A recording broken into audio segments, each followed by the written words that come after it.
Hey guys, welcome back. So today we're just outside of Ankara, Turkey at the MKE manufacturing facilities where they make the new MPT 76 Turkish service rifle. We've been given the opportunity to closely examine this rifle and to even shoot this rifle, and we're going to bring you guys along. Hope you enjoy. Let's get going.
This is the MPT 76. MPT is Turkish for Modern Infantry Rifle. The 76 is a play on the caliber of the rifle, which is 7.62 NATO.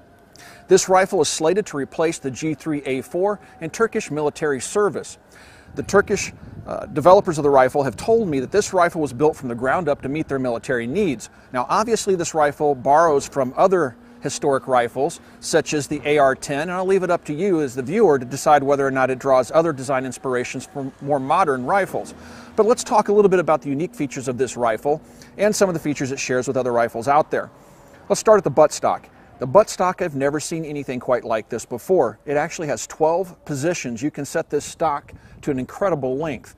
You push a button on the rear and rotate it, pull it out to the desired length, turn it, and it locks. It has numbers marked on the top of the buffer tube here, so you know exactly what your stock setting is, so you can collapse it, move it back and forth, and put it back to whatever position you would like it to be in. You'll also notice that the rear of the receiver is a little bit thicker than what you may have seen on other AR-10 type rifles. The pistol grip is molded into this one large polymer piece that wraps around here. It's a very comfortable feeling pistol grip, and right above it has an ambidextrous selector lever. It has safe, semi-automatic, and fully automatic capabilities. Here we have an aperture rear sight that has a drum on it that you can adjust the elevation by simply turning it. You can flip it down, flip it back up, and it has a spring and detent ball system in it. And over here on the left-hand side, it has another drum for windage adjustments. On the top of the rifle, we have a full-length 1913 pick rail. The T-slots are numbered on the rifle. You've probably noticed this carrying handle. You're wondering, why is it on there? Well, obviously it makes it handy to carry the rifle around. It does have backup sights integrated into it, but it also features arms throw levers, which allow you to quickly take the carrying handle off. It's not required for use. It has an A2 type ejection port buffer, has a dust cover system. It's made out of polymer, so it can be closed to keep garbage and stuff out of the inside of the rifle. The rifle does use a short stroke gas piston system. It is not a DI rifle. Moving forward, we have the front sight, which has a little bar and spring that you pull up on. It reminds me of the SCAR series of rifles. Pull that up, and you can fold the sight down out of the way, obviously setting the rifle up for use with red dot sights or even magnified optics or night vision, D-balls, things such as that. The aluminum rail here in the front, now it does have the T-slots for the 1913 rail permanently molded into the aluminum handguard, and the same is true on the bottom. However, on the sides, you'll see screw holes where you can add or remove additional rail sections. We have two short rail sections already mounted to the handguard up here in the front.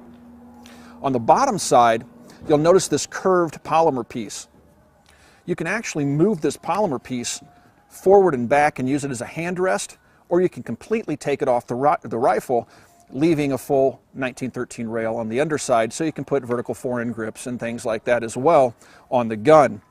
One thing I've noticed is that when you have this all the way to the rear, you can't hinge the upper and lower apart.